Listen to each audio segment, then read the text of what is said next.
Assalamualaikum warahmatullahi wabarakatuh. Nama saya Kusuma Nurhati, NPM 220826 01888. Baiklah, di sini saya akan menjelaskan mengenai materi saya yang berjudul Attention Deficit Hyperactive Disorder atau disebut dengan ADHD dari blog Growth and Development, tumbuh kembang.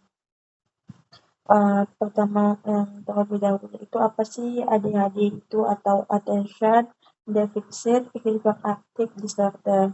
ADHD itu adalah gangguan gangguan neurobehavioral kronik yang sering ditemukan pada anak-anak ditandai dengan kecerdasan memusatkan perhatiannya atau hiperaktif atau impulsif.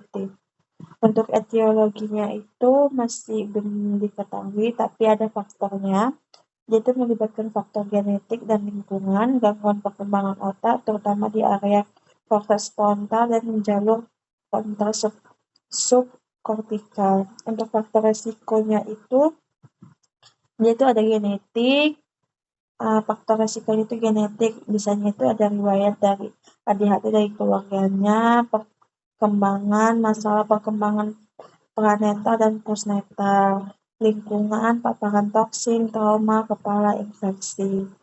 Untuk tanda gejalanya itu yang pertama itu ada hiperaktif, tidak bisa diam, gelisah, banyak gerak, berbicara.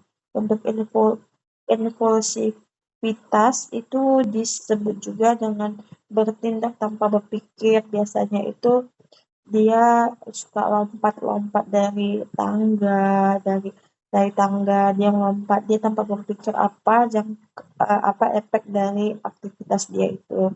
Sulit menunggu giliran, dia tuh biasanya nggak mau antri, sering menyelah pembicaraan,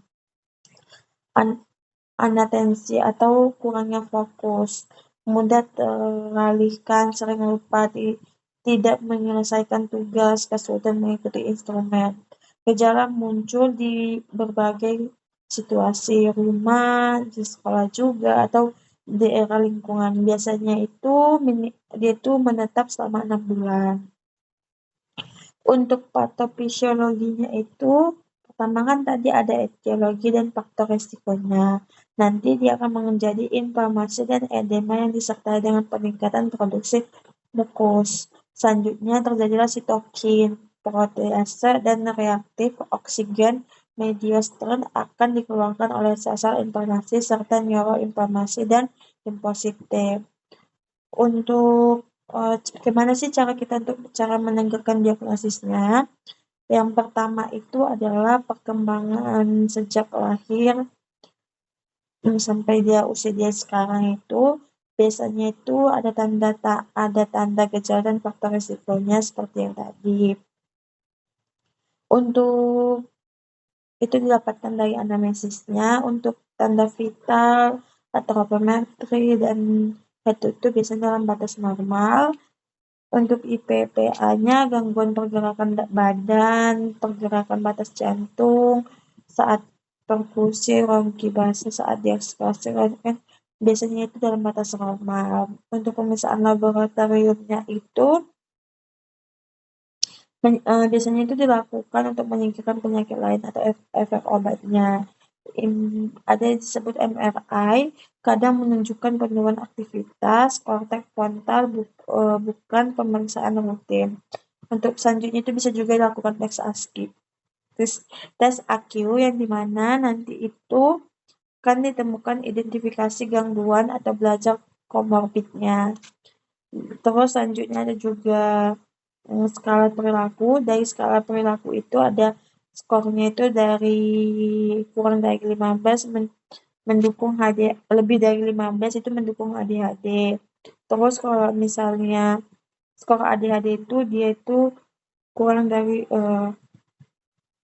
12 perlukan lanjutan oleh psikiatri anak.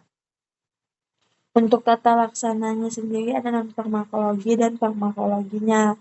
Dari non-farmakologinya itu pembedahan apabila sudah kronik. Kalau misalnya non-farmakologinya tadi dia pembedahan. Selanjutnya terus Kalau dia pencegahannya imunisasi, selalu menjaga kebersihan, mengobati adekuat.